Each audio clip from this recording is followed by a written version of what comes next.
first do no harm. What should I not be doing right now?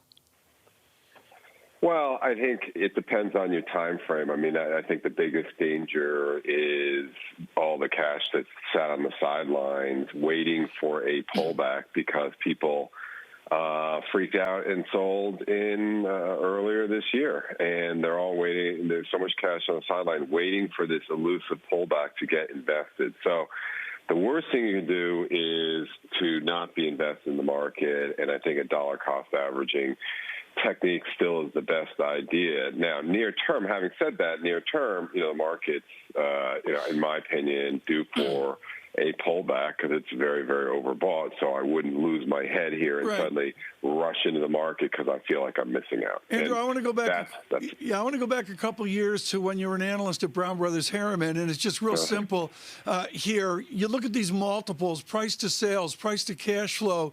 These aren't in the textbooks you and I studied, are they? How do you deal with that?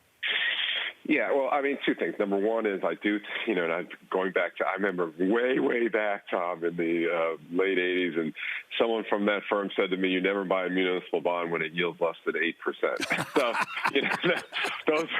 those were different times, but the point is that I think valuations are pushed higher given the fact where interest rates are. That's the first thing. So I do think that we're in a permanent higher multiple environment given rates. But having said that, also, the stock market leads the economy out of recession. So multiples always look high initially, and then ultimately the denominator validates the numerator, which is the price, down the road. And that's always the danger that I see. People say, well, multiples too high, the economy.